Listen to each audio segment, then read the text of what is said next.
شیعہ حضرات حضرت عمر کو نہیں مانتے، تو اگر آپ کہیں گے کہ میں حضرت عمر کے فضائل آ کے بیان کروں تو میں تو کبھی یہ کام کر ہی نہیں سکتا۔ صحابی میں بہت دوسرے سارے صحابہ ہیں جن کا ہم لوگ احترام کرتے ہیں، معاملات کچھ تاریخی رہے جس کی وجہ سے شیعوں کے دل میں حضرت عمر کی محبت نہیں ہے، واضح طور پہ اعلان کرتا ہوں۔ اچھی بات ہے، لیکن ساتھ میں یکم محرم الحرام کو حضرت عمر فاروق رضی اللہ عنہ کی قربانی کو بھی نہیں بولنا چاہیے۔ لیکن میں عرض کرتا ہوں اس کا جواب یہ ہے، اور اس میں علامہ صاحب میں ایک پیغام دوں گا، جی آپ اس طرح کریں، آپ حضرات کریں کہ یکم محرم الحرام کو اس پہ پروگرام کریں اور ہمارے پروگراموں میں بھی آئے اور ہمیں اپنے پروگراموں میں بلائیں تاکہ یہ درمیان میں ہماری میں عرض کرتا ہوں ہماری ایک مجبوری ہے، ہماری مجبوری یہ ہے کہ عالم اسلام میں شیعہ اتنی بڑی تعداد میں ہے نہیں، ٹھیک ہے، کم تعداد میں اہل سنت اور دیوبند جتنے بھی اہل سنت کے فرقے حزب ہیں، مسالک مثلا، وہ زیادہ تعداد میں ہیں۔ اہل بیت علیہ السلام کا ذکر سوائے ہمارے کوئی کرتا نہیں ہے۔ اگر یہ چاہ رہے ہیں کہ ہم وہ بھی چھوڑ کے پھر ہم لوگ اصحاب کا ذکر شروع کر دیں تو پھر سارا عالم اسلام اصحاب کر رہا ہوگا، اہل بیت کا کوئی ذکر کرنے والا ہے نہیں۔ تاریخی طور پر حضرت عمر کی جو شہادت کی تاریخ وہ یکم محرم ہے نہیں، ٹھیک ہے، وہ پہلے ہے۔ اب یہ کس نے جو ہے نا کاؤنٹر کرنے کی وہی والی بات کہ شیعہ چلو محرم منا رہے، ہم بھی اپنے بیچ میں شروع کر دیتے سلسلہ، جس طرح ہمارے عید غدیر ہے 18 ذی الحج کو، ٹھیک ہے۔ حضرت عمر نے سب سے پہلے یہ الاوائل میں امام ثعلبی نے لکھا ہے، یہ ثعلبی نے، ٹھیک ہے، ابو ہلال عسکری نے، بڑے بڑے علماء نے لکھا ہے اس کو کہ بخن سب سے پہلے آگے کس نے کہا جی؟ حضرت عمر نے کہا۔ تو حضرت عمر جس دن کو مبارکباد دینے والا دن سمجھتے ہیں، ٹھیک ہے، بے عنوان عید کے، ہم اگر یہ عید مبارکباد وہ کہیں جی آپ شوق منائیں حضرت عثمان غنی کا، یہ کاؤنٹر کرنے کی کوشش ہے۔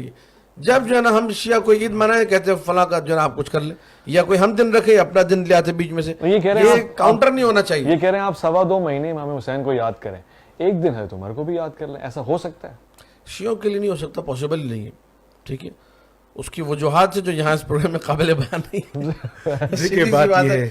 ہم لوگ دیکھیں، ہم لوگ خلیفہ بلا فصل امیر المؤمنین علی ابن ابی طالب کو مانتے ہیں، اصحاب کرام جن کو یہ لوگ مانتے ہیں اور ہم ان کا احترام کرتے ہیں۔ اس مملکت خدا دے پاکستان میں ہر ایک کو اس کا عقیدہ رکھنے کی اجازت ہے۔ ہم اصحاب کرام جن کو خلفائے ثلاثہ لوگ مانتے ہیں، ہم ان کو مانتے ہی نہیں ہیں۔ جب مانتے ہی نہیں تو آپ تقاضا کریں، میں ان سے تقاضا کروں کہ آپ ان کو صدر کی مبارکباد دیں، کیوں نہیں دے رہے آپ مجھے؟ آپ ان کو صحابی نہیں مانتے یا خلیفہ نہیں مانتے؟ ہم ان کو خلیفہ نہیں مانتے، خلیفہ پھر کوئی مسئلہ نہیں ہے۔ ہم آپ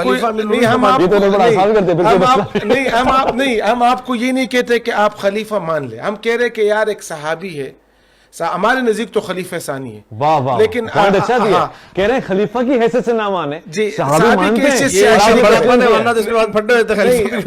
پڑھنا نہیں کریں گے، انشاءاللہ مسئلے کا حل کریں گے۔ اب اس دیکھیں علامہ صاحب نے ایک بات کی کہ اہل بیت کی بات، ہم کہتے ہیں کہ اہل بیت کی جو سیرت ہے وہ الحمدللہ ہمارے ہاں ہوتی ہے، پروگرام ہوتی ہے اور ہم رکھیں گے۔ آپ ہمیں تاریخ بتائیں کہ اس تاریخ ہم اسی تاریخ میں، تاریخ آپ بتائیں، پروگرام ہم رکھیں گے، صحیح ہوگا؟ آپ اپنے پروگرام میں ہمیں بلائیں، ہم آپ کے اسٹیج پہ باقاعدہ جو ہے نا وہ سیرت اہل بیت بتائیں گے، انشاءاللہ اس فخر سے بتائیں گے اور بڑے جلوہ افروز انداز میں بتائیں گے۔ اس سے اچھا پیغام کیا ہو سکتا ہے؟ ایک دیوبندی عالم دین شیعہ عالم کو کہہ رہا ہے کہ آپ جب بولیں گے، جس دن بولیں گے میں اہل بیت، لیکن آپ یہ سلسلہ تو دیکھیں قدیم ایام سے جاری رہا، بلکہ میں اس سے زیادہ ان کو بتاؤں، شاید ان کے علم میں نہ ہو، کہ صرف دیوبندیوں اور سنیوں یا دیگر مسالک کی بات نہیں ہے۔ جو عیسائی تھے، جو پنڈت، ہندو پنڈت، وہ تک آ کے چوکوں پہ چوراہوں میں مجالس کرتے رہے۔ بندہ حقیر نے ساہیوال میں شام غریبہ سے خطاب کیا مین چوک پہ، وہاں عیسائیوں کا جلوس نکلا ہوا تھا، عیسائی لوگ آ کے ذکر امام حسین علیہ السلام کر رہے تھے، عیسائی لوگ آ کے ماتم کر رہے تھے، ٹھیک ہے، ہندو آ کے شریک تھے۔ کیا عاشور کے جلوس میں کراچی میں ہندوؤں کے تعزیے نہیں آتے؟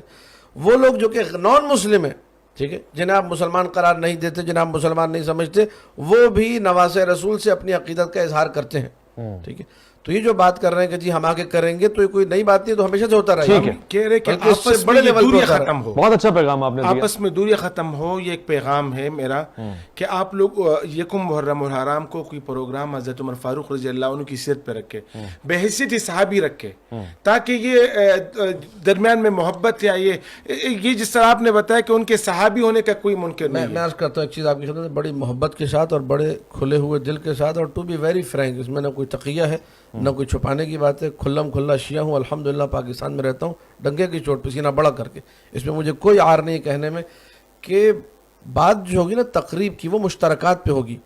حضور اچھی طریقے سے جانتے ہیں کہ ہم شیعہ حضرات حضرت عمر کو نہیں مانتے، تو اگر آپ کہیں گے کہ میں حضرت عمر کے فضائل آ کے بیان کروں تو میں تو کبھی یہ کام کر ہی نہیں سکتا. وہ کہہ رہے ہیں یہ اصلاً شیعوں کی رگوں پہ میں ہے ہی نہیں کہ آپ صحابی تو مانتے ہیں. صحابی میں بہت دوسرے سارے صحابہ ہیں جن کا ہم لوگ احترام کرتے ہیں, ان کے لیے ہم آگے فضائل رکھیں گے. حضرت سلمان کا ہماری مجالس میں ذکر ہوتا ہے, حضرت ابوذر کا ذکر ہوتا ہے, لیکن یہ کہ جو معاملات کچھ تاریخی رہے جس کی وجہ سے شیعوں کے دل میں حضرت عمر کے لیے محبت نہیں ہے, واضح طور پہ اعلان کرتے ہیں ہم لوگ. ٹھیک ہے, اب ان کے فضائل ہم کیسے پڑھیں, یہ اچھی طرح جانتے ہیں. در سیدہ پہ آنا حضرت عمر, اس پہ میرے خیال میں اس موضوع پہ نا بات ختم کر لیں. ٹھیک ہے, اس موضوع پہ بات ختم کر لیں, کیونکہ مشترکات پہ بات ہونی چاہیے. عمر فاروق رضی اللہ عنہ کا بہت بڑا مقام ہے ہمارے. ٹھیک ہے, میں اس اتفاق کرتا ہوں ایک الگ موضوع ہم تو قبور کی طرف جا رہے تھے. میں